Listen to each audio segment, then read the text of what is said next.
So last class हम लोग topic start किया था प्रोबेबिलिटी डिस्ट्रीब्यूशन,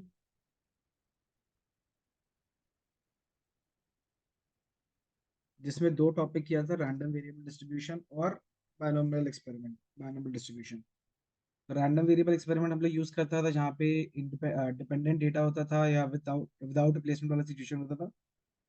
बायनोमियल हम लोग यूज किया था विद रिप्लेसमेंट या फिर इंडिपेंडेंट डेटा के लिए, जहाँ पे probability of success and probability of failure for each and every occurrence हम लोग के पास सेम होता है। Moving on to the next set जो आज अपन को करना है, that is Poisson's distribution. And last वाला जो हम लोग करेगा वो है नॉर्मल डिस्ट्रीब्यूशन। तो तुम लोग बोलेगा सर अभी तक जितना भी क्वेश्चंस वगैरह किया सब हम लोग जो किया तो उसमें पॉइजन डिस्ट्रीब्यूशन और नॉर्मल डिस्ट्रीब्यूशन में नया किया। नॉर्मल जब आएगा तब देखेगा। पॉइजन में एक चीज हम लोग को ये समझना है कि तुम लोग एक सिचुएशन देखा था, जैसे कि फॉर एग्जाम्पल अगर हम लोग के पास में 20 कॉइन्स है और उसमें अपन को जब 12 हेड्स चाहिए था, तो उसको हम लोग रैंडम से शुरू करके बाइनोमियल में कैसे ट्रांजिशन पे किया था वो किया था।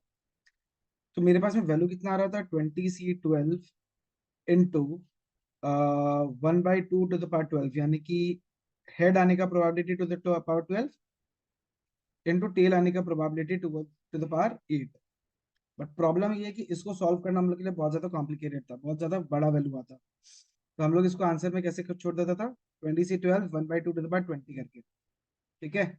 लेकिन अभी क्या सिचुएशन होकर रखा है, हम लोग को जब पॉइजन करना होगा तो जब हम लोग के पास नंबर ऑफ ऑकरेंसेस ज्यादा है और प्रोबेबिलिटी ऑफ सक्सेस हम लोग के पास में कम है, तो व्हेन n इज बहुत ज्यादा और p इज बहुत कम, तब हम लोग के पास में एक नया पैरामीटर हम लोग इंट्रोड्यूस करते हैं। वो पैरामीटर को हम लोग एज लैम्डा डिनोट करते हैं, जो हम लोग का प्रोडक्ट होता है n और p का। n क्या हो गया, number of occurrences.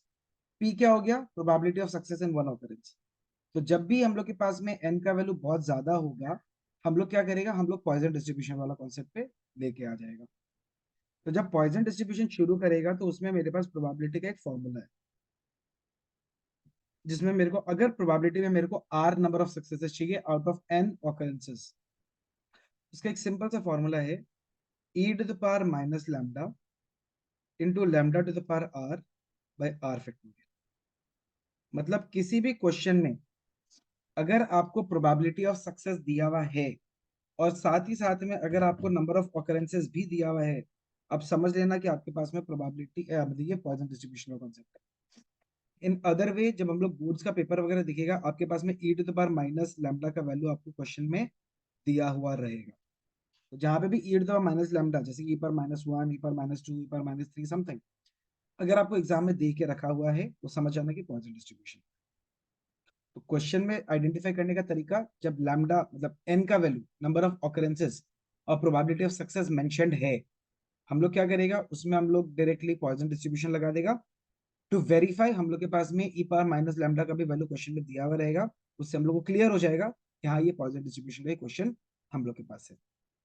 Formula simple है, e power minus lambda lambda to the power r by r factorial.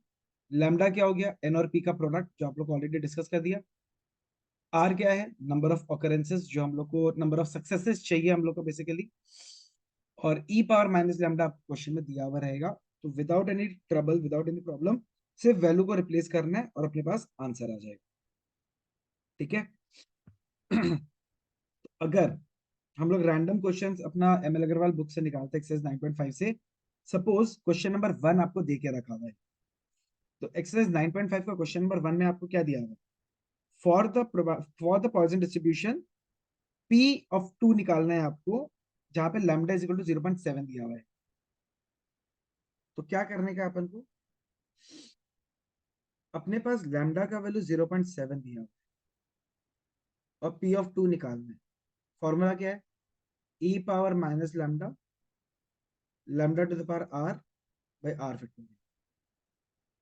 E power -0.7 into 0.7 का स्क्वायर बाय 2 फैक्टोरियल। अब अगर आप लोग अपने एमएल अग्रवाल बुक देखेगा, क्योंकि अपने पास यहाँ पे बुक में अपने पास में डायरेक्टली ई पावर माइनस लैम्डा का वैल्यू डायरेक्टली नहीं दिया हुआ है, हम लोग को टेबल पे जाना पड़ेगा। तो बुक के पीछे जाइए जहां पे आपके पास में पॉइजन डिस्ट्रीब्यूशन करके दिया हुआ रहेगा, और वहां पे e⁻⁻7, sorry e⁻−0.7 table read करना तो आता है। टेबल का पहला वाला कॉलम में लैम्डा दिया हुआ है, ई पावर लैम्डा दिया हुआ है, ई पावर माइनस लैम्डा दिया हुआ है। तो जहां लैम्डा का वैल्यू 0.7 है, उसके कॉरस्पॉन्डिंग में ई पावर माइनस लैम्डा का वैल्यू क्या दिया हुआ है, बताना एक बार। What is e⁻−0.7?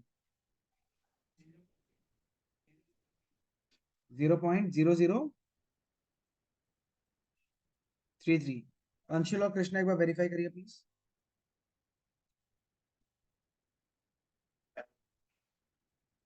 बुक नहीं है।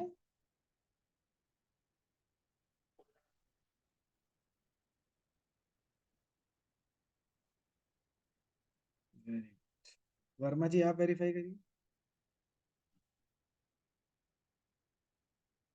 वर्मा जी टेबल रीड करना आता है? क्या होगा?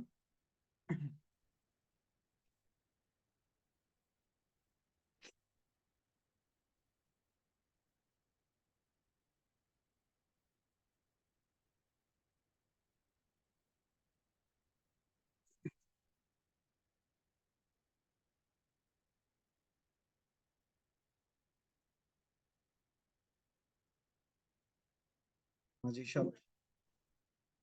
कर्तव्य तुम कौन सा बुक से देख रहा भगवान जाने।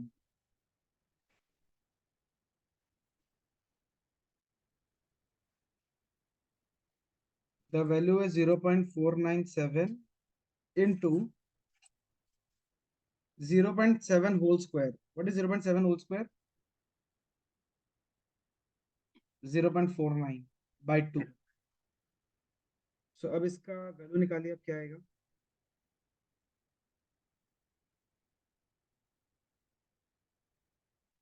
When you solve it, कितना आंसर आएगा इसका?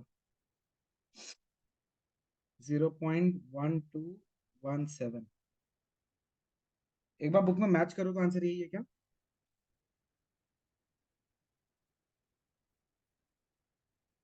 0.1218। परफेक्ट।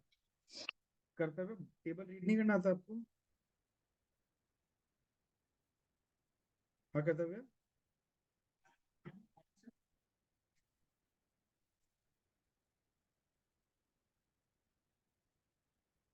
समझ में आ गया अंशुल, कृष्णा?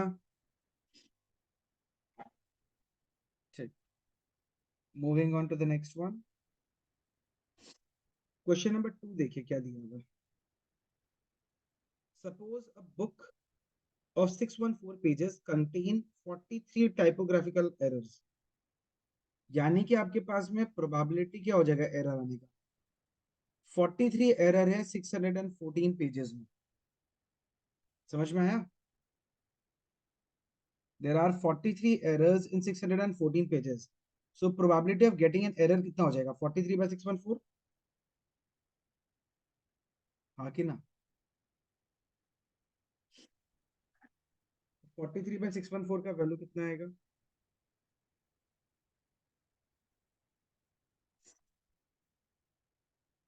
बुक के हिसाब से, कैलकुलेटर के हिसाब से इसका वैल्यू आएगा 0। तो प्रोबेबिलिटी ऑफ सक्सेस हो गया 0.07। अब क्या बोल के रखा हुआ है? What is the probability that 10 pages selected at random will be free of errors. यानी n का वैल्यू है 10। यानी कि 10 पेज तुम सिलेक्ट कर रहे, एक भी एरर नहीं चाहिए, यानी कि r कितना हो जाएगा आपके पास में? If there are 10 pages and you need zero errors मतलब r का वैल्यू कितना आना पड़ेगा? 0। समझ में आया? तो लैम्डा का फॉर्मूला क्या होता है? n into P.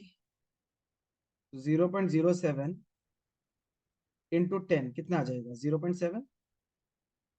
Therefore probability of r is equal to 0। Formula e power minus lambda lambda to the power r by r factorial. e power minus 0.7 into 0.7 का power 0 by 0 factorial. e power minus 0.7 अभी अभी किया था, कितना था?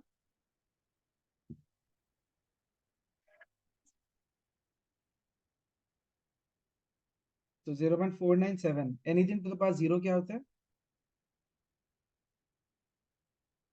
1। और zero factorial क्या होता है? 1। तो फाइनल आंसर कितना आ जाएगा? 0.497। कर्तव्य साहब समझ में आया या अभी भी गायब है वैल्यूज? क्या गलती किया था तुम?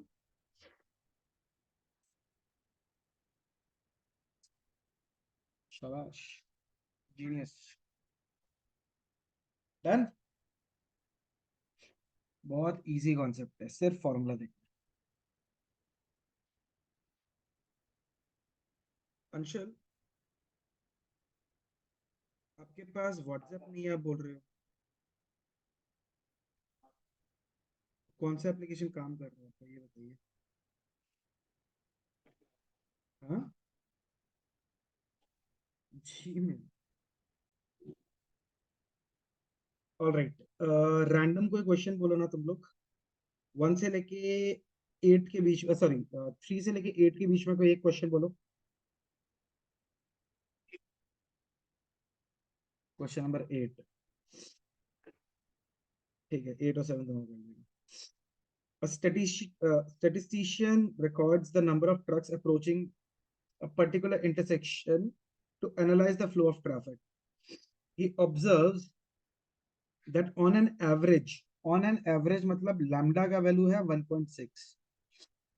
अच्छा, हम तुम लोग को एक फॉर्मूला मिस कर दिया, इनफैक्ट दो फॉर्मूला मिस कर दिया। पॉइजन डिस्ट्रीब्यूशन के केस में मीन लैम्डा होता है, यानी कि एनपी, और वेरिएंस भी लैम्डा ही होता है। और स्टैंडर्ड डेविएशन का तो कोई स्ट्रेस नहीं है, वो हमेशा रूट ओवर वेरिएंस।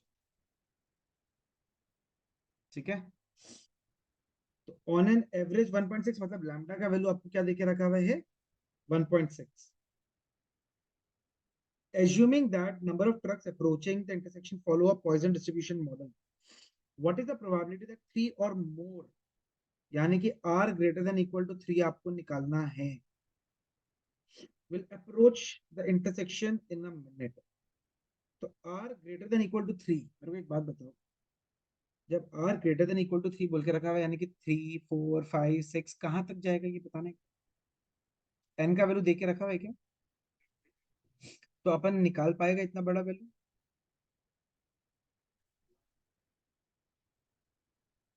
तो 1 minus P R less than 3 कर दी, क्योंकि R greater than equal to 3 और आर लेस देन 3 दोनों का सम मिला के हमेशा 1 होता है। So 1 minus probability of r equal to 0, are equal to 1, r is equal to, ठीक है। So 1 minus r is equal to 0 मतलब फॉर्मूला क्या होगा? E power minus lambda into lambda to the power r by r factorial, फिर e power minus 1.6 into 1.6 to the power 1 by 1 factorial, e power minus 1.6, 1.6 का square by 2 factorial। कुछ common है?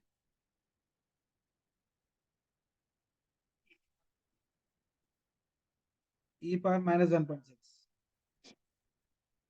सो 1.6 to the power 0, ये भी 1 होता है, denominator भी 1, पहला वाला से 1 बचा, दूसरा वाला में 1.6 टू द पावर 1 बाई 1 तो 1.6 बचा, तीसरा वाला में 1.6 का स्क्वायर, व्हाट इज 1.6 का स्क्वायर?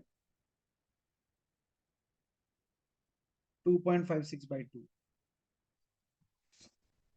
अब e पावर माइनस 1.6 का टेबल से वैल्यू बताइए। अब वो टेबल का वैल्यू भी कर्तव्य अब तो मेल नहीं कर पाएगा, सॉरी। e पावर माइनस 1.6 का कृष्णा और कर्तव्य वैल्यू बताइए।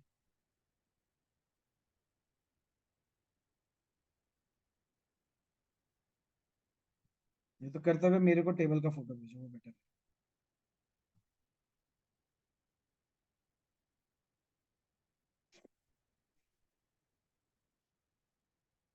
0.200 कृष्णा सही है वैल्यू? 2.6 प्लस 1.28, यानी 1 minus 0.202 into 3.88. Solve it and find the answer, please.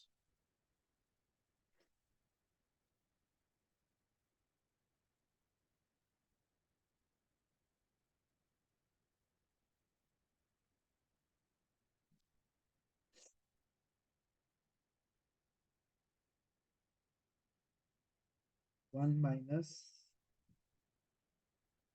0.7837 देके रखा हुआ है, जिसका वैल्यू अप्रोक्सीमेटली 0.217 होता है। समझ गया?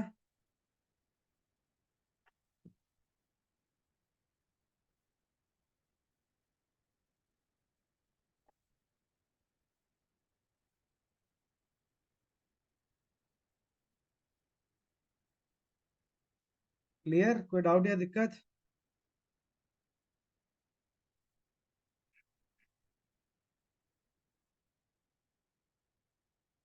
नेक्स्ट।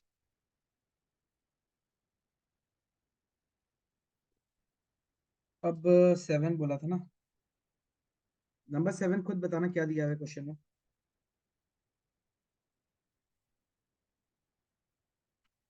लैम्डा 0.2 दिया हुआ है और निकालना क्या, प्रोबेबिलिटी ऑफ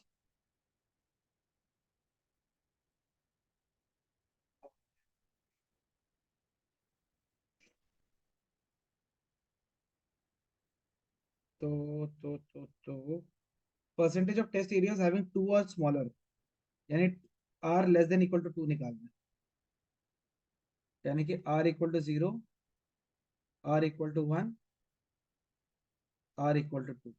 समझ में आया? किसी को डाउट है तो पूछिए।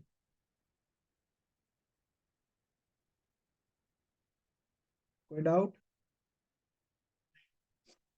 तो ठीक है, फटाफट इसका वैल्यू निकालो। E power minus 0.2 into 0 lambda to the power 0 plus e power minus 0.2 0.2 to the power e power minus 0.2 0.2 का square by 2। so e power minus 0.2 common, 1 plus 0.2 plus 0.04, हम डायरेक्टली लिख रहे हैं 0.04। सो 0.819 बोला ना कृष्णा?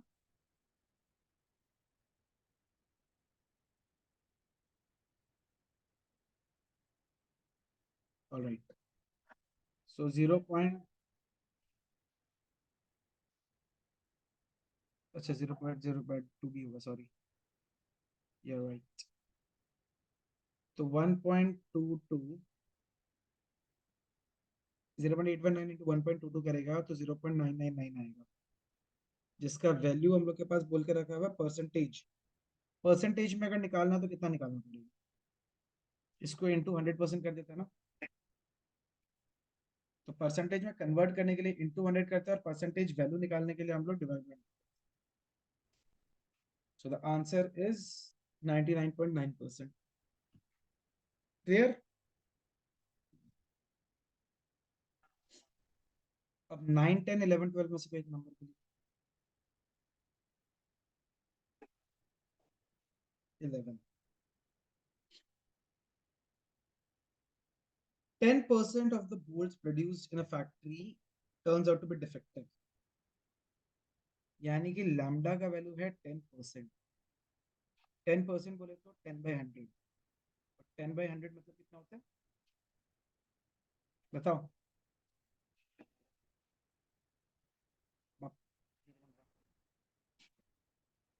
अब क्या बोल के रखा हुआ है, अच्छा नहीं सॉरी, ये पी का वैल्यू है, ऑन एन एवरेज पी का वैल्यू है उनके पास। 10% इज डिफेक्टिव, यानी कि प्रोबेबिलिटी ऑफ बीइंग डिफेक्टिव क्या है, 10%। तो अगर पी का वैल्यू अपने पास 10% आ गया, यानी 0.1 आ गया, एन का वैल्यू कितना होगा, कितना नंबर ऑफ डिफेक्टिव बल्ब्स है, आई मीन कितना नंबर ऑफ बल्ब्स आप निकाल रहे हैं, sorry, how many bulbs are you taking out, sample size क्या है? 10, तो लैम्डा क्या हो जाएगा NP, तो यानी कि 10 इंटू 0.1, लैम्डा का वैल्यू आ रहा है 1। देयरफॉर क्वेश्चन में निकालना है probability of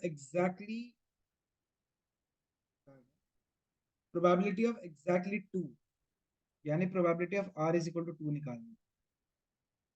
R is equal to 2 के लिए कैसे निकालना पड़ेगा, क्या निकालना, क्या करें, e to the power minus,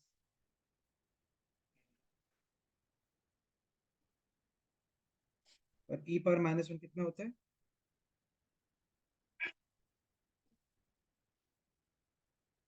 36, तो 0.368 into 1/2, द आंसर इज 0.184। क्या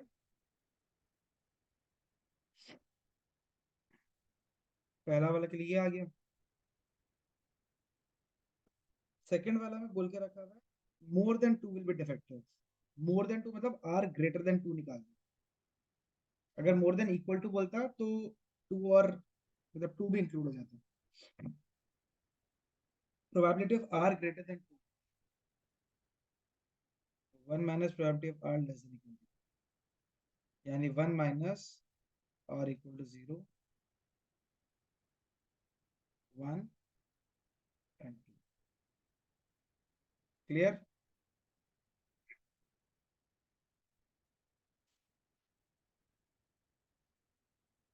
देखो ये 2 है, 2 से कम और 2 या उससे बराबर, तो अगर आपको लेस देन 2 निकालना है, सॉरी ग्रेटर देन 2 निकालना है, मतलब 2 और उससे छोटा आपको क्या करना पड़ेगा, हटाना पड़ेगा। ठीक है, तो 1 माइनस दोनों को ऐड करके तो वैसे ही आएगा ना चीज, इसीलिए हमने देखी। चलिए फटाफट से सॉल्व करिए और आंसर बताइए।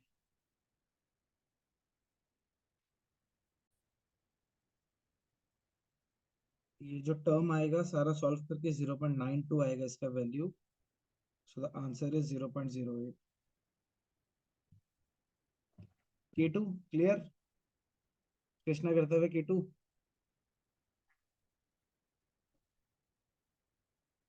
दूसरा वाला K,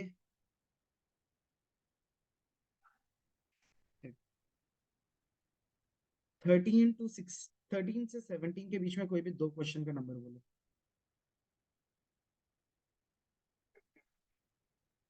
15 और 17। अच्छा नंबर 15 देखते हैं। A box contains 200 tickets, each bearing from number 1 to 100, 1 to 200। ठीक है, 20 tickets are drawn, यानी कि सैंपल साइज क्या और अपने पास 20 with replacement from the box। Find the probability at most 4 tickets bear the number divisible by 20। तुम लोग मेरे को एक बात बताओ, 1 से लेके 200 में कितना नंबर्स है जो बिलोंग कर, जो अपने पास में 20 से डिविजिबल होगा। देयर विल बी 10 नंबर्स, 20 का टेबल बेसिकली ले लो, तो 10/200, प्रोबेबिलिटी विल बी 1/20, यानी लैम्डा का वैल्यू कितना हो जाएगा, 20 इंटू 1/20 करके 1। अब अपन को निकालना है प्रोबेबिलिटी एटमोस्ट 4 टिकट्स, यानी R less than equal to 4 निकालना है। तो करते हुए R less than equal to 4 में क्या क्या आएगा,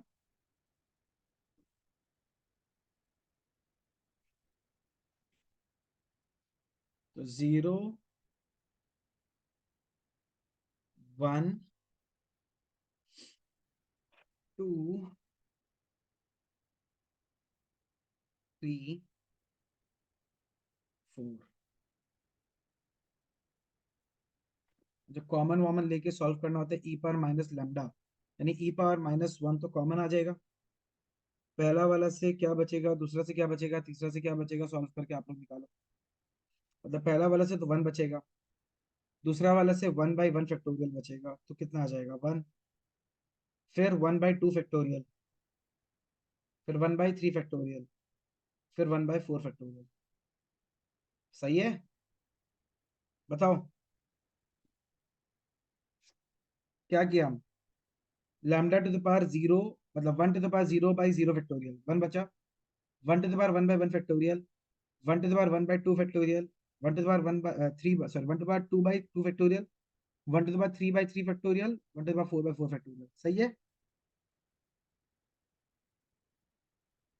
बच्चा लोग?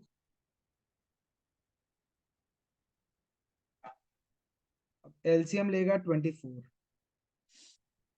तो देखो 24 प्लस 24 प्लस 12 प्लस 4 प्लस 1, तो 0.184 इंटू, देखो 48, ये हो जाएगा 65/24। अब सॉल्व करिए और आंसर निकालिए।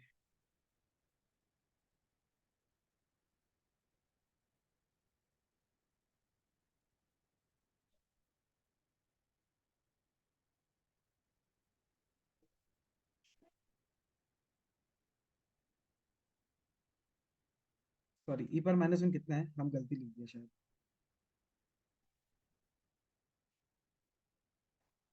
0.368 है क्या? अच्छा हाँ, वो डिवाइड बाई 2 कर दो।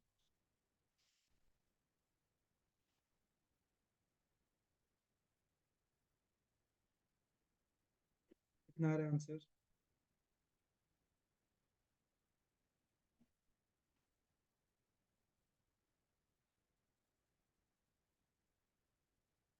0.9967 आंसर। कितना आ रहा है? 0.9936।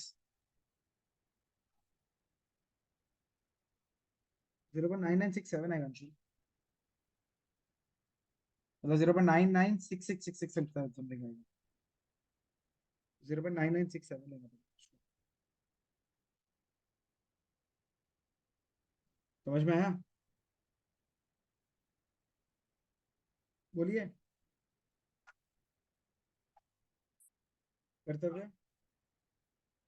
बढ़िया। अंशु समझ में आया? अंशु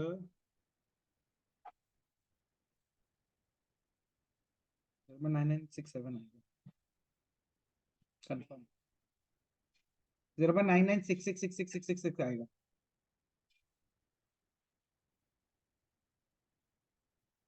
तो वो तुम राउंड ऑफ करेगा तो मतलब 2.70 समथिंग जो भी आएगा उसको तुमको प्रॉपर वैल्यू देना पड़ेगा, अप टू 3 डेसिमल प्लेसेस, तब ये आएगा। बढ़िया। थर्ड डेसिमल प्लेस पे आंसर चेंज हो रहा है ना, इसीलिए। नेक्स्ट क्या बोला था? नंबर 16 ना? Find the probability that at most 17 बोला था। अच्छा, ठीक है,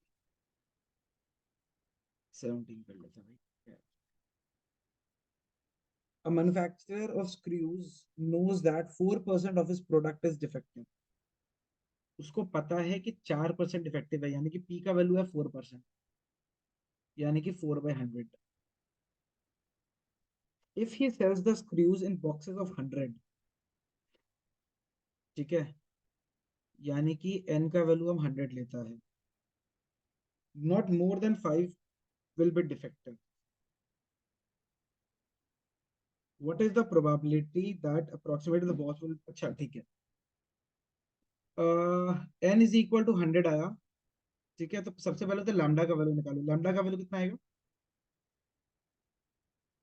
4 बाय लाइक 100 इंटू 4/100, जिसका वैल्यू आ रहा है 4। नाउ क्वेश्चन में क्या मतलब, इसमें क्या बोल के रखा हुआ है? Guarantees that not more than, ठीक है, not more than 5 screws will be defective, यानी कि क्लेम है कि R greater than, sorry, R का वैल्यू जो है, क्लेम बोल के रखा हुआ है कि मेरे पास में जो number of maximum number of defective हो सकता है वो 5 हो सकता है, लेकिन सिचुएशन क्या हो गया रखा हुआ हम लोग को? Box fails to meet the guarantee, तो 5 या उससे नीचे होगा तो मेरे पास में गारंटी सक्सेसफुल है। तो गारंटी फेलियर कब होगा? 5, तो जब हमारे पास में ग्रेटर देन 5 आएगा। प्रोबेबिलिटी ऑफ फेलियर अगर हम बात कर रहे हैं तो प्रोबेबिलिटी ऑफ फेलियर हो जाएगा क्या? Probability of R greater than 5। समझ में आया या नहीं आया? The box will be failed, हम लोग को बोल के रखा हुआ है कि क्या प्रोबेबिलिटी है कि जो मेरे पास जो एक्सपेक्टेशन है वो मेरे पास क्या हो रहा है, वो मीट नहीं कर रहे हैं, यानी कि फेल हो रहा है। फेल होने का मतलब कि मेरे पास आर का वैल्यू ग्रेटर देन 5 आना चाहिए। तो आर का वैल्यू ग्रेटर देन 5 तो पॉसिबल नहीं है, क्योंकि 5 से लेके 100 तक निकालना पड़ेगा। इसीलिए क्या कर देगा, R less than equal to 5 subtract कर देगा। सो 1 माइनस, वही सेम चीज, आर इक्वल टू 0, 1, कहाँ तक, 5 तक। चीज समझ में आया?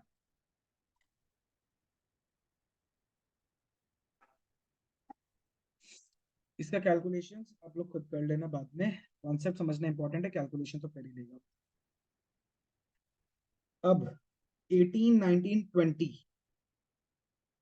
में से कोई, अच्छा 19 तो कंफर्म्ड ही है।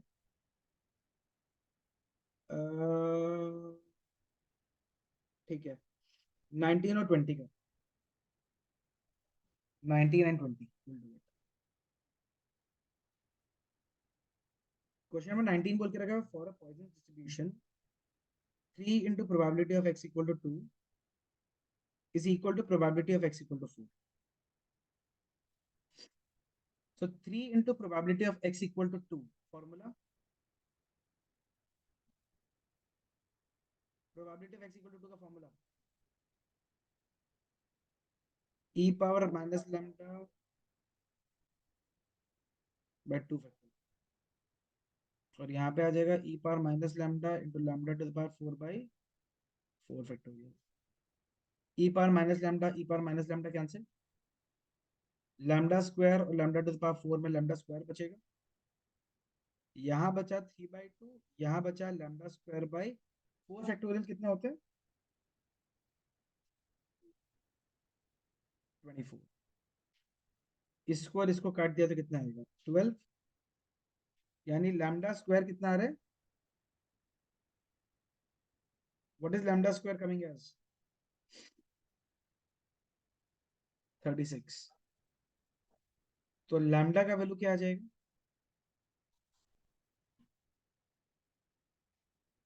Why not -6।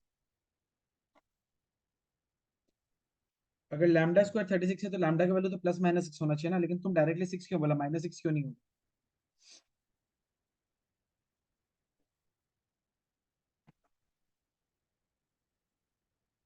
क्योंकि ना n का वैल्यू नेगेटिव हो सकता है ना p का वैल्यू नेगेटिव हो सकता है, फॉर दैट रीजन np का वैल्यू नेगेटिव नहीं हो सकता, तो इसलिए लैम्डा का वैल्यू नेगेटिव नहीं आएगा। ठीक है ना? नंबर 20 तो और ही पानी है। क्वेश्चन में बोल के रखा हुआ है कि मीन जो है, the value of mean is given to us 6.25, तुमको वेरिएंस और स्टैंडर्ड डिविएशन निकालना है। मीन तो लैम्डा होता है, और तुम लोग को ये पता है कि वेरिएंस और मीन सेम होता है, तो वेरिएंस भी लैम्डा हो जाएगा। तो स्टैंडर्ड डेविएशन क्या होगा, रूट लैम्डा, यानी कि रूट ओवर 6.25। 6.25 का होल स्क्वायर, 6.25 का रूट क्या होता है कुछ भी, 2.5। एक नंबर आएगा ना डेसिमल के बाद में, 0.25 कैसे आएगा, 4 नंबर थोड़ी है, 0.0625 थोड़ी है। क्लियर? पॉइजन डिस्ट्रीब्यूशन इजी है सबको, पक्का से?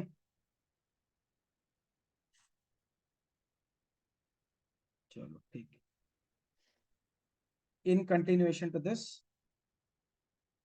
हम लोग मूव ऑन करते हैं to the next part, that is normal distribution. तुम लोग ये ध्यान रखो कि पॉइजन या नॉर्मल में से एक क्वेश्चन तो 5 मार्क का या फिर एक केस स्टडी कंफर्म तुम लोग के पास आएगा, 99.99%, मतलब दोनों में से एक कॉन्सेप्ट का तो 100% क्वेश्चन आएगा तुम लोग के पास। तो थोड़ा सा ध्यान वगैरह देना, अच्छे से काम होगा। नॉर्मल डिस्ट्रीब्यूशन के बारे में जब हम लोग बात किया था, तो नॉर्मल डिस्ट्रीब्यूशन का सबसे पहले नॉर्मल कर्व हम लोग को पता होना चाहिए। पूरा का पूरा हम लोग ऑलरेडी रिवाइज किया हुआ है, just doing it again. Normal distribution का एक कर्व होता है हम लोग के पास, जिसको हम लोग मंदिर के घंटी जैसा बोलते हैं, तो इसीलिए इसका नाम है बेल कर्व। या तो नॉर्मल डिस्ट्रीब्यूशन कर्व या फिर बेल कर्व। तो बेल कर्व में मेरे पास में क्या कॉन्सेप्ट है नॉर्मल डिस्ट्रीब्यूशन में, जहां पे मीन, मीडियन और मोड तीनों बराबर है। तो ये हो गया मेरे पास में नॉर्मल डिस्ट्रीब्यूशन का। What is normal curve? Normal curve is the curve or a distribution in which the value of the mean, median and mode are equal. ये एग्जाम में क्वेश्चन आता है एमसीक्यू में। What is the condition for the normal curve? Normal distribution mean equal to median is equal to mode. लेकिन अलग अलग data के लिए अलग अलग मीन होगा, तो जो मीन होगा वही मीडियन होगा, वही मोड होगा। तो कोई भी कॉन्सेप्ट अगर हम लोग को करना है, तो कभी मीन का वैल्यू 10 आ जाएगा, कभी मीन का वैल्यू 20 आ जाएगा, कभी 100 आ जाएगा, कभी 1000 आ जाएगा, कभी कुछ और आ जाएगा। तो प्रॉब्लम क्या है कि हम लोग के पास एक स्टैंडर्डाइज्ड मॉडल तैयार नहीं है। तो अगर नॉर्मल कर्व लेगा, यानी कि जो हम लोग के पास में ऐसे जो नॉर्मल कर्व होता है, वो अगर डायरेक्टली लेगा तो हर केस में मेरे पास मीन, मीडियन, मोड का वैल्यू अलग अलग रहेगा। तो उसको स्टैंडर्डाइज करने के लिए हम लोग के पास में एक और कर्व बना। ठीक है, तुम लोग देखना अभी। हाँ, जो कर्व का डायग्राम बनेगा ना, वो तो तुम लोग बोलेगा कि सर ये तो सेम ही बन गया। बस डिफरेंस क्या है, यहाँ पे जो मीन है उसका वैल्यू जीरो हो जाएगा। यानी कि मीन जीरो है तो मीडियन भी जीरो, मोड भी जीरो, और मतलब मीन जीरो है तो मीडियन और मोड भी जीरो हो जाएगा। तो कोई भी नॉर्मल कर्व को अगर आप ऐसा सिचुएशन में लेके आते हो जहाँ पे मीन, मीडियन और मोड तीनों को अगर आप जीरो बना देते हो, ठीक है, तो उस केस में हम लोग के पास, अच्छा, मीन इक्वल टू मीडियन, एक कंडीशन लिखना बहुत इंपॉर्टेंट है एमसीक्यू के लिए। Mean equal to median equal to mode is equal to zero, and standard deviation का वैल्यू होता है 1। तो अगर ये कंडीशन सेटिस्फाई होता है तो इस कर्व को हम लोग बोलता है स्टैंडर्ड नॉर्मल कर्व। तो वेनेवर द एक्चुअल डेटा, यानी कि जो एकदम हम लोग के पास में रैंडम वेरिएबल के फॉर्म में दिया हुआ रहता है, उसको अगर हम लोग स्टैंडर्ड नॉर्मल वेरिएबल में कंसिडर करते हैं, तो whenever the normal curve is taken in a way जहां पे हम लोग मीन को जीरो बना दें और स्टैंडर्ड डेविएशन को 1 में कन्वर्ट कर दें, तो जो नया कर्व हम लोग के पास तैयार होता है उसको हम लोग नाम देते हैं स्टैंडर्ड नॉर्मल कर्व। तो हम लोग के पास कोई भी डेटा हो, किसी भी तरह का डेटा हो, उसको हम लोग को क्या करना पड़ेगा, पहले स्टैंडर्ड नॉर्मल कर्व में कन्वर्ट करना पड़ेगा। फिर स्टैंडर्ड नॉर्मल कर्व के कर्व में कन्वर्ट करने के बाद हम लोग के पास में अगेन बुक के पीछे एक हम लोग को टेबल दिया हुआ है। वो टेबल के थ्रू हम लोग प्रोबेबिलिटी का वैल्यू वगैरह निकालते हैं। तो जब एक कर्व से दूसरा कर्व के फॉर्म में कन्वर्ट करना है, तो कुछ ना कुछ हम लोग के पास एक फॉर्मूला होना पड़ेगा, कन्वर्जन रेट होना पड़ेगा। वो कन्वर्जन रेट हम लोग अभी सीखेगा। ये वाला कॉन्सेप्ट समझ में आया? Basic introduction. कंडीशन नोट कर लिया आप लोग? ठीक है। तो हम लोग के पास एक फॉर्मूला होता है, z is equal to x minus mu upon में सिग्मा। z होता है स्टैंडर्ड नॉर्मल वेरिएबल, जिसके फॉर्म में टेबल दिया हुआ रहता है अपने को। x होता है अपने पास में नॉर्मल वेरिएबल, जो अपन के पास में क्वेश्चन में दिया हुआ रहेगा। म्यू होता है मीन ऑफ डेटा, और सिग्मा होता है हम लोग के पास में स्टैंडर्ड डेविएशन। तो तुमको मीन को हटाना पड़ता है, स्टैंडर्ड डेविएशन से डिवाइड करना, तभी स्टैंडर्ड डेविएशन का वैल्यू 1 बन जाता है और मीन का वैल्यू हम लोग के पास 0 बन जाता है। ठीक है, समझ गया? ये जेड स्कोर, इसको हम लोग बोलते हैं जेड स्कोर, जो प्रोबेबिलिटी डिस्ट्रीब्यूशन का टेबल में हम लोग के पास काम आएगा। अपन को टेबल पे मिलेगा ये चीज। तो अब टेबल रीड करने का भी कुछ कुछ टेक्निक होता है। क्वेश्चन में कुछ निकालने के लिए बोलेगा, क्या करने के लिए बोलेगा, वो भी हम लोग को एक टेक्निक सीखना पड़ेगा। जो टेबल रहेगा ना, उसमें प्रोबेबिलिटी हमेशा z लेस देन z का वैल्यू दिया हुआ है। यानी कि लेस देन वाला लेफ्ट हैंड साइड वाला आपको दिया हुआ रहेगा। अगर राइट हैंड साइड का निकालना है, बीच का वैल्यू निकालना है, तो वो क्या करना पड़ेगा, उसका हम आपको एक टेक्निक भी सिखाते हैं। नोट करा ये वाला चीज।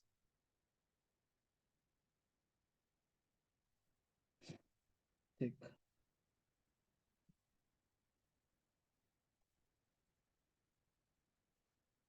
चलो क्या,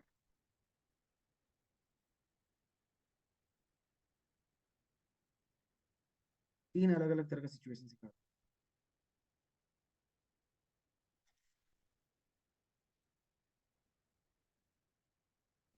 सबसे पहले तो जो बीच वाला एक्सेस होगा ना,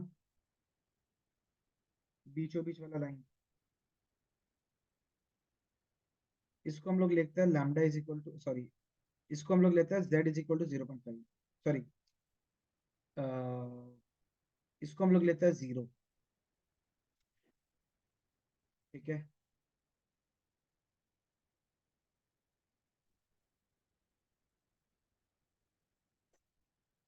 तो अगर ये मेरे पास z1 है, टेबल में आपके पास ना ये वाला रीजन दिया हुआ रहेगा। ये वाला जो रीजन दिख रहा है आपको, probability of z less than z1 आपको दिया हुआ है टेबल में। The value of the probability, the region less than z1, ये आपको दिया हुआ रहेगा। सो अगर ऐसा सिचुएशन आता है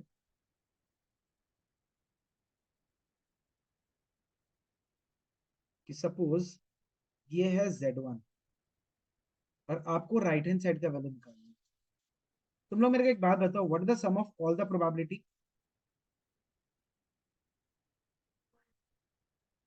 तो अगर तुम लोग को प्रोबेबिलिटी निकालना है z ग्रेटर देन z1 का, वो 1 क्योंकि टेबल में तुम लोग के पास में लेफ्ट हैंड साइड का वैल्यू दिया हुआ रहेगा, निकालना है राइट हैंड साइड का, तो क्या करना पड़ेगा, टोटल प्रोबेबिलिटी यानी कि 1 - z लेस देन z1। शाबाश। ये हो गया फर्स्ट केस। इक्वल टू से कोई मतलब ही नहीं है यहाँ पे, चाहे इक्वल टू बोलो चाहे लेस बोलो, हम लोग के पास। अच्छा, सबसे इंपॉर्टेंट चीज तो हम बताने भूल गए, what is the difference between random binomial and Poisson with respect to normal distribution. तुम लोग अभी तक अगर हम लोग कोई भी डेटा लिया था, तो क्या किया था हम लोग, डिस्क्रीट डेटा के लिए लिया था। अगर हम r <3 ले रहे हैं तो क्या क्या वैल्यू लिया था बच्चा लोग, r <3 का प्रोबेबिलिटी निकालने के लिए क्या क्या लिया था, तो 0 1 2 लिया था, राइट।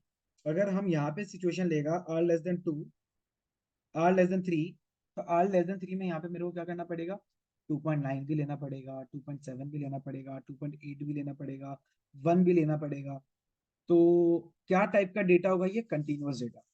ये भी एक एमसीक्यू में आ सकता है आपके पास कि which of the distribution is use for continuous data, क्या लिखिएगा, नॉर्मल डिस्ट्रीब्यूशन। समझ गया।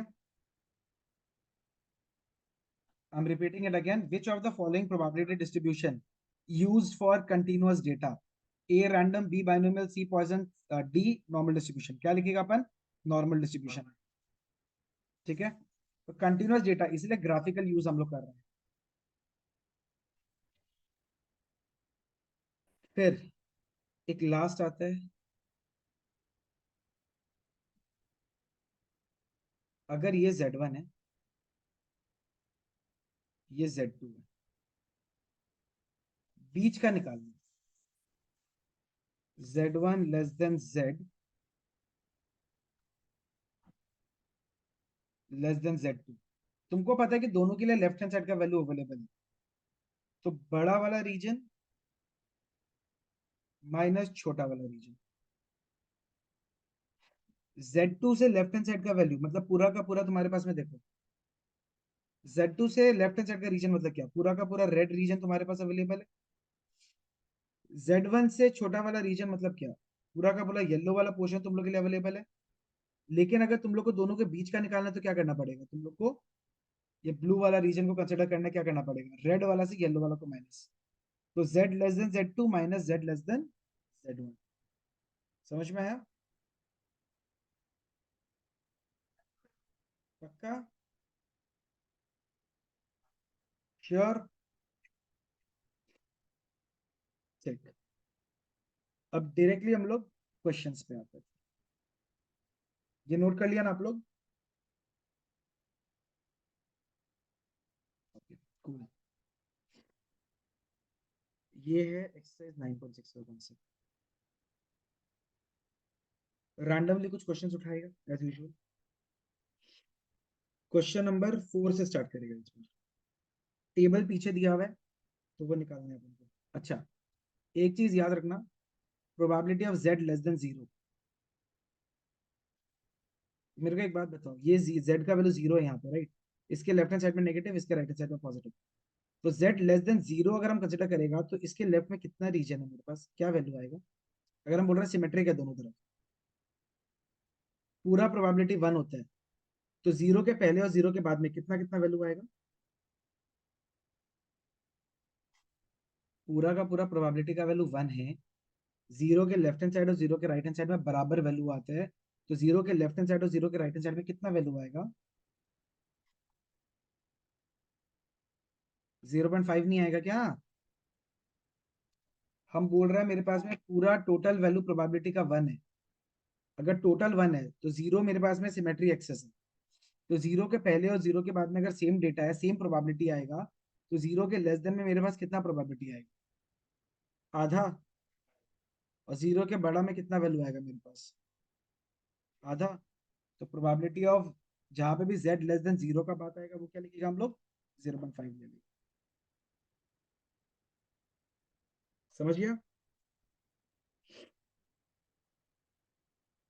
चलो, क्वेश्चन नंबर 4 देखो। अब तुम लोग को इसको आइडेंटिफाई करने का तरीका, जिस क्वेश्चन में स्टैंडर्ड डेविएशन और मीन दोनों दिया हुआ रहेगा, आई एम रिपीटिंग इट अगेन, जिस क्वेश्चन में स्टैंडर्ड डेविएशन और मीन दोनों दिया हुआ रहेगा, उस टाइप का सिचुएशन में हम लोग क्या लेगा? हम लोग स्टैंडर्ड नॉर्मल डिस्ट्रीब्यूशन यूज करेंगे। ठीक है? Like for example question number 4 देखिए, एक्सरसाइज 9.6 का। For a certain type of laptop the charging type time of batteries is normally distributed. Question में बोल के रखा हुआ है normal distribution with mean 50 hours. Mean बोले तो इस सिंबल को क्या बोलता था हम लोग? इस सिंबल को क्या बोलता था? सिंबल का नाम क्या था? म्यू। तो म्यू का वैल्यू हम लोग के पास 50 आवर्स दे के रखा हुआ। इसको क्या बोलता था?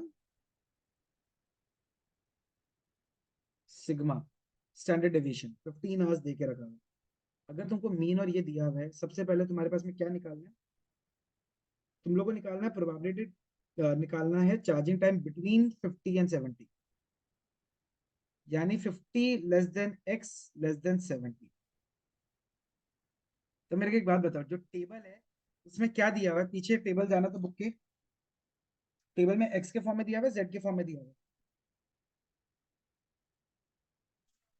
तो यानी कि तुमको z1 और z2 निकालना पड़ेगा। तो पहले हम लोग निकालेगा z1, x minus mu upon sigma formula होता है। पहले केस में x कितना है, मतलब x1 लिखता है। चलो, what is x1? x1 is 50, x2 is what, 70। तो 50 माइनस 50 बाय 15 वैल्यू कितना है? 0। z2 is x2 minus mu upon sigma. x2 बोले तो ग्रेटर वन, 70 माइनस 50 बाय 15, तो 20 बाय 15 कितना वैल्यू आएगा? 4/3, यानी कि 1.33। तो तुमको निकालना क्या है? प्रोबेबिलिटी ऑफ z, मतलब 0 less than z less then 1.33। Correct? समझ में आया? 50 को कन्वर्ट कर दिया हम लोग 0 में, और 70 को कन्वर्ट कर दिया 1.33 में बाय यूजिंग द फॉर्मूला। तो ये बीच वाला वैल्यू कैसे निकालता था? z less then 1.33 minus z less then 0। तो z लेस देन 0 तो 0.5 होता है, और 1.33 टेबल रीड करना आता है आपको? स्टैंडर्ड नॉर्मल डिस्ट्रीब्यूशन जो आपके पास बुक के पीछे एक टेबल दिया हुआ है z के फॉर्म में, उस टेबल पे जाइए, पॉजिटिव वाला साइड पे जाइए, वहां पे 1.33 दिया हुआ है। तो 1.3 के कॉरस्पॉन्डिंग में जो 0.3 वाला वैल्यू है ना, वो बोलिए ना एक बार क्या है। नहीं तो कर्तव्य मेरे को फोटो भेजना एक बार। कर्तव्य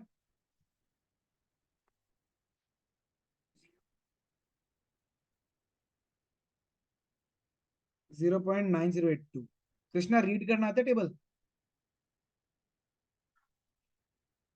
तो आंसर इज 0.4082। अंशुल, टेबल तो याद होगा। तो आंसर है प्रोबेबिलिटी का 0.4082। किसी को भी कोई डाउट है कॉन्सेप्ट में?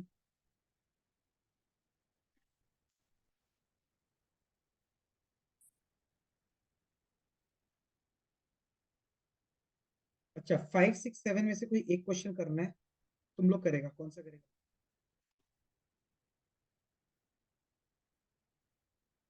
क्वेश्चन नंबर 5 6 7 कौन सा करेंगे? इस बार हम चूज करें। इस बार हम चूज करते हैं, नंबर 6 करो तुम लोग। तीन अलग अलग situation. If the height of 1,000 students are normally distributed with mean 173 and standard deviation 7.5, how many students will have height greater than? पहला वाला में निकालना है x greater than 183। कैसे करेगा? z निकालना पड़ेगा पहले।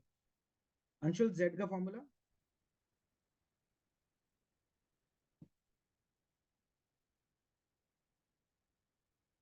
x minus p upon sigma। 183 minus 173 by 7.5। Solve करो, निकालो। सेकंड वाला में, अच्छा ग्रेटर देन के लिए क्या करना होता था?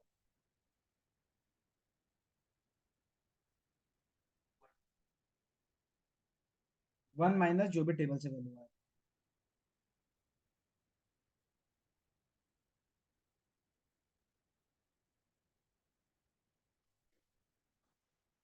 तो probability of z greater then 1.33 अगर निकालना है, तो 1 minus probability of z less then 1.33 करना पड़ेगा।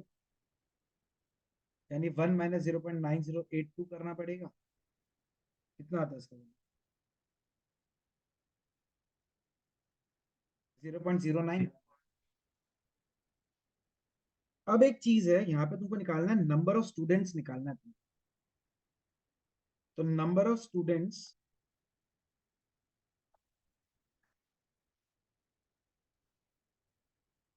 With height greater than 183 centimetre, क्या करना पड़ेगा? टोटल नंबर ऑफ स्टूडेंट्स है 1000, उसको प्रोबेबिलिटी से मल्टीप्लाई करो। आंसर आएगा 91.8। इसको राउंड ऑफ करके हम लोग को 92 लेना पड़ेगा, क्योंकि नंबर ऑफ स्टूडेंट्स कभी भी डेसिमल में नहीं आते। समझ में आया सबको? वर्मा जी,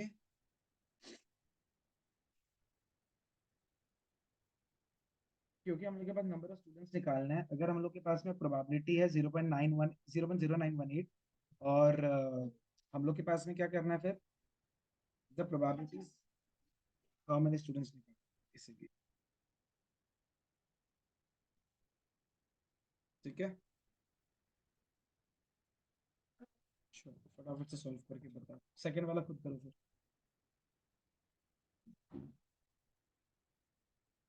सेकंड वाला में probability of x less than 162.5 बोले, तो z निकाल के सेम जो भी टेबल वेबल से वैल्यू आएगा। थर्ड वाला में probability of 165 less than x less than 180 बोल के रखा। दोनों केस में z वगैरह का वैल्यू निकाल के आंसर।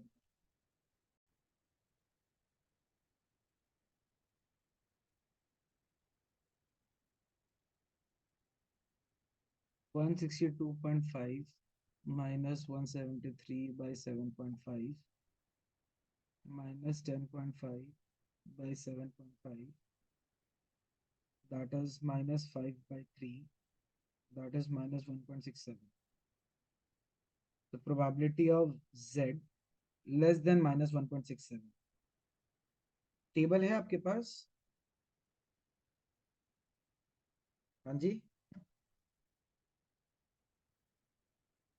तो टेबल में आपके पास में क्या लेस देन -1.67 का वैल्यू दिया हुआ है क्या?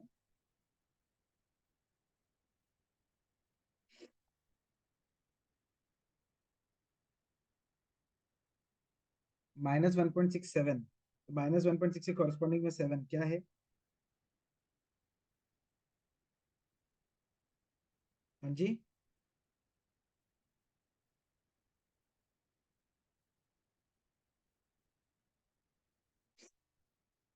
What is z less than -1.67?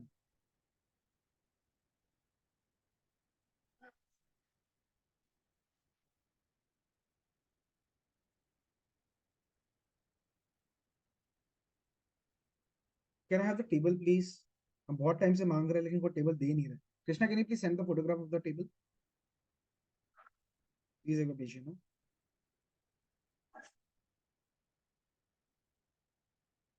Z less than -1.67, 0.0475 है क्या? It is 0.0475. Therefore, number of students की अगर हम वैल्यू बात करें, the number of students will be 0.0475 into 1000. The value will be approximately 48 students.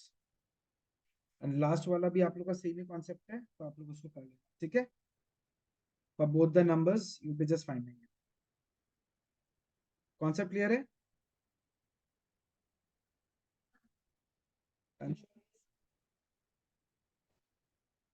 क्या? तो -1.67 कैसे है? 10.5 अगर हम 1.5 से कर रहे हैं, sorry, I made a mistake, एक सेकंड. इसको अगर हम 1.5 से करेगा तो मेरे पास में 7 आ जाएगा और ये 5 आ जाएगा, -1.4 आएगा. My mistake. This is z less then -1.4. गलती हो गया. z लेस देन -1.4 कितना आएगा हम लोग के पास? -1.4 का कॉरेस्पॉन्डिंग जीरो कितना दिया हुआ? 0.0808. So it is 0.0808, that is rounded off to 80.8, यानी कि 81 स्टूडेंट्स. ठीक है? क्लियर? अंशल,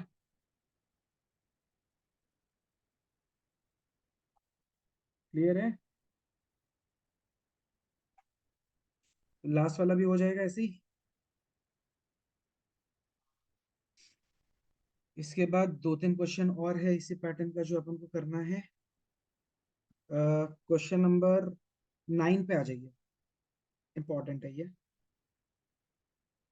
अपन 9 करेगा, फिर 11 करेगा और 12 करेगा. 9, 11 एंड 12 करेगा फटाफट से. तो 9 में बोल के रखा है, test scores of a university entrance examination are normally distributed with mean marks, यानी मीन है 500 एंड स्टैंडर्ड डेविएशन दिया हुआ है 100.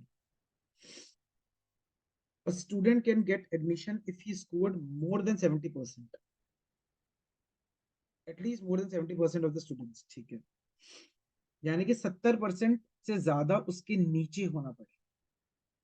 वो स्टूडेंट को 70% से ऊपर होना पड़ेगा, मतलब 70% स्टूडेंट को उससे नीचे होना पड़ेगा. अगर एक स्टूडेंट है जिसको 585 मार्क्स आया, यानी कि एक्स का वैल्यू है 585, तो क्या प्रोबेबिलिटी है उसको एडमिशन मिलेगी? तो पहले आप निकालेगा x minus mu upon sigma. 585 minus 500/100, value is 0.85. Therefore आपको निकालना है प्रोबेबिलिटी ऑफ, सुनना, समझना ध्यान से. z का वैल्यू है 0.85, यानी कि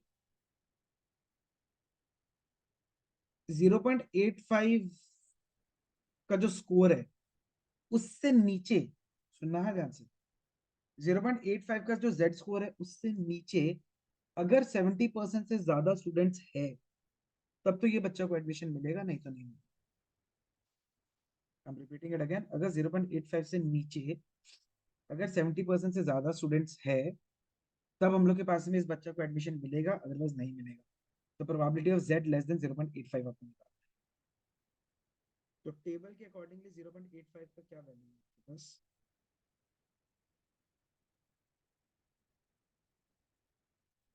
what is the value according to the table? It's given as 0.8023, यानी 80.23%। कितना आदमी लोग को मतलब कितना आदमी लोग को नीचे होना चाहिए था मिनिमम? 70%। और कितना आदमी नीचे है? मतलब उस स्टूडेंट से 70% आदमी लोग को नीचे होना चाहिए था और 80.23% उससे नीचे है, तो इस बच्चा को एडमिशन मिलेगा ही नहीं। therefore he will get the admission। ठीक है,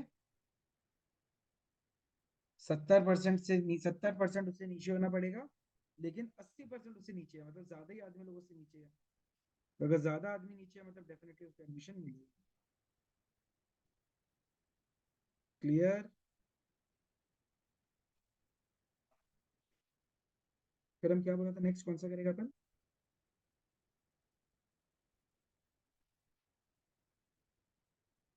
11 बोला था क्या? 11 करते हैं।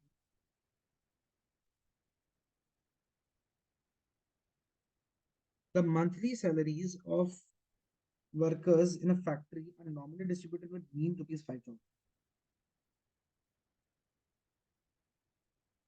and standard deviation rupees 500। x का वैल्यू बोल के रखा हुआ है 65। ठीक है, तो सबसे पहले तो प्रोबेबिलिटी ऑफ, पहले तो आप z निकालोगे। 6500 माइनस 5000, 6500 माइनस 5000 कितना आ रहा है z का वैल्यू भाई?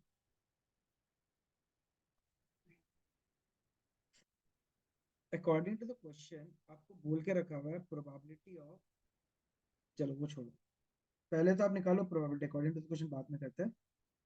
क्वेश्चन में बोल के रखा हुआ है गेटिंग मोर देन 6500, यानी x ग्रेटर देन 6500 का प्रोबेबिलिटी के हिसाब से हम लोग के पास में देखना है, जो कि हो जाएगा probability of z greater then 3। Table से z ग्रेटर देन 3 तो निकलेगा नहीं, तो 1 माइनस z लेस देन 3 निकालना पड़ेगा। सो 1 माइनस z लेस देन 3, 3 मतलब 3.0, 3.0 का कितना है भाई?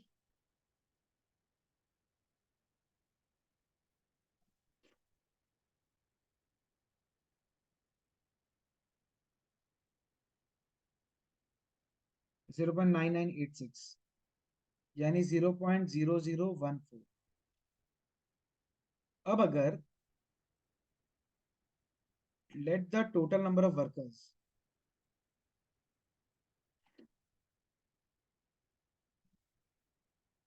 B x, according to the question 14 आदमी लोग हैं जिसका सैलरी 6500 से ज्यादा है, तो 14 by x is equal to 0.0014। ये समझ में आया? अगर total number of students, probability क्या होता है, required number of outcomes by total number of outcomes. Required मतलब अपने पास 14 आदमी लोग हैं जिसका हम लोग के पास में सैलरी 6500 से ज्यादा है, और उसमें से एक्स आदमी टोटल है हम लोग के पास, तो probability of salary greater than 6500 कितना हो जाएगा? 14 बाई एक्स हो जाएगा, जिसका value as per the table हम लोग निकाला है 0.0014। ये समझ में आया?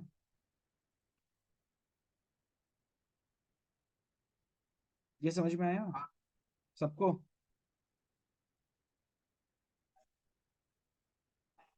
ठीक है, तो x इज इक्वल टू 14/0.0014 अगर हम लोग करते हैं, कितने आदमी आएगा बताना कैलकुलेशन के हिसाब से? हाउ मच आएगा? 10,000। तो उस कंपनी में कितना एम्प्लॉइज है जो 65 मिनट से ज्यादा सैलरी ड्रॉ कर रहे हैं? 10,000। समझिए?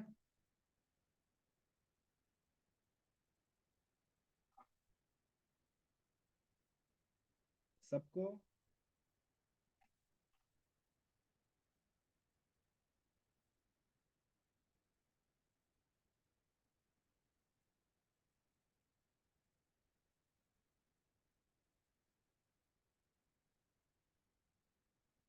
एक लास्ट क्वेश्चन फटाफट से, नंबर 12।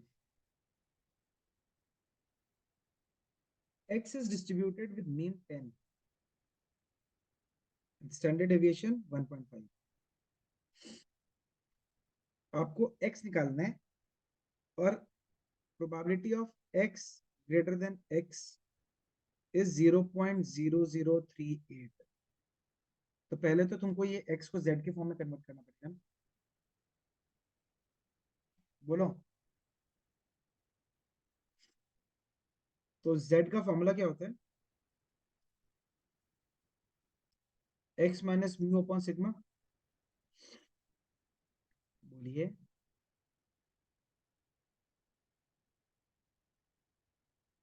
नहीं पता? तो x minus mu upon sigma, यानी कि x माइनस 10/1.5।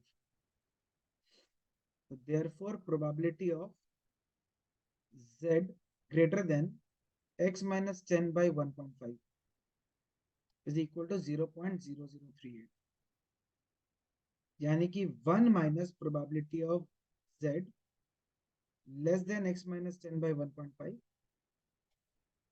इज 0.0038, यानी probability of z less than x minus 10/1.5 is 1 minus 0.0038, that is 0.9962। अब तुम लोग टेबल पे जाइए, एक बार टेबल पे जाओ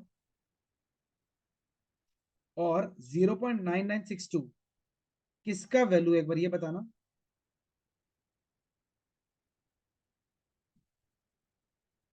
प्रोबेबिलिटी ऑफ 0.9962 जेड का कौन सा टेबल पे, कौन सा कॉलम पे क्या वैल्यू है, एक बार देखो जाके पूरा टेबल रीड करो। 0.9962 कहाँ आ रहा है? 7 पे। 2.6 का 7 पे वैल्यू है, यानी कि ये जो x माइनस 10/1.5 है वो 2.67 के बराबर है।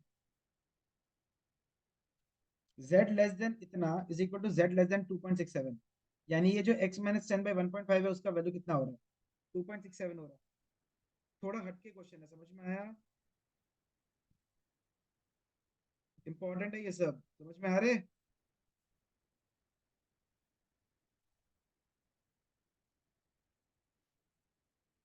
तो x minus 10 is equal to 2.67 into 1.5। मेरे हिसाब से x minus 10 is equal to 4 हो जाएगा क्या? क्योंकि 1.33 से तुम अगर मल्टीप्लाई ऐड करेगा तो कितना आ जाएगा? 4 हो जाएगा। तो अगर x माइनस 10 4 है, x का वैल्यू कितना आ जाएगा मतलब? 14। किसी को डाउट है तो अभी पूछ लीजिए। इस टाइप के questions again I am saying कि बहुत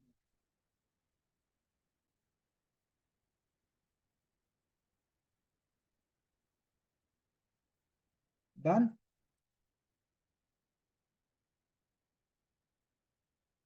हाँ जी। तो विद दिस नॉर्मल डिस्ट्रीब्यूशन का भी कॉन्सेप्ट हम लोग का हो गया। तो यही कॉन्सेप्ट है पॉइजन और नॉर्मल का। अगर आप क्वेश्चन को क्रैक कर लेते हो तो बहुत इजी है सॉल्व करना। रैंडम वेरिएबल को कहाँ चूज करना है? जहाँ पे विदाउट रिप्लेसमेंट वाला सिचुएशन आएगा, डायरेक्टली देख के कर लो कि रैंडम वेरिएबल है अपने पास में। जहाँ विथ रिप्लेसमेंट वाला सिचुएशन अपन को क्वेश्चन में बोल के रखेगा, और हम लोग उसको क्या कर सकते हैं, बाइनोमियल डिस्ट्रीब्यूशन से सॉल्व कर सकते हैं। जहाँ पे ई का वैल्यू अपने पास ई पर माइनस लैम्डा का वैल्यू दिया हुआ है और एन का वैल्यू और प्रोबेबिलिटी ऑफ सक्सेस का वैल्यू दिया हुआ है, उस टाइप का क्वेश्चन में हम लोग के पास में पॉइजन डिस्ट्रीब्यूशन आएगा। जहाँ पे स्टैंडर्ड डेविएशन और मीन वगैरह हम लोग के पास क्वेश्चन में स्पेसिफाइड है, वो क्वेश्चन देखते ही अपन को नॉर्मल डिस्ट्रीब्यूशन समझ लेना है, और वहाँ पे जेड स्कोर भी अपने को दे के रखे हुए हैं। तो ये टेक्निक है क्वेश्चन को डिकोड करने का कि कौन सा कॉन्सेप्ट यूज होगा। समझ में आया? पक्का से? ऑलराइट। नेक्स्ट क्लास अपन फाइनेंशियल मैथ्स वगैरह स्टार्ट करेगा थर्सडे को। तो आराम से अच्छे से बढ़िया से सारा कॉन्सेप्ट फाइनेंशियल मैथ्स का करेगा एक एक करके, and will try and practice as many questions as possible, so that आप लोग का फाइनली एक बार में अच्छे से फॉर्मूला भी दिमाग में बैठ जाए, लॉग एंटी लॉग सारा कैलकुलेशंस मोस्टली हम लोग को वैल्यू दिया हुआ रहेगा, फिर भी हम लोग थोड़ा सा रिवाइज कर लेगा for your benefit, for your convenience, ताकि बैकअप में हम लोग के पास में सब चीज तैयार है। ठीक है? With this we wrap up our class फिर प्रोबेबली। आई होप सबको क्लियर है। अब तो प्रोबेबिलिटी में कोई प्रॉब्लम नहीं आएगा मेरे हिसाब से। इजी है, पहले से इजी लग रहा है थोड़ा सा, कॉन्सेप्ट पकड़ में आ जाता तो इजी लग जाता ना, तो बस इसको करना है अच्छे से। चलिए, बाय बाय, टाटा, गुड नाइट।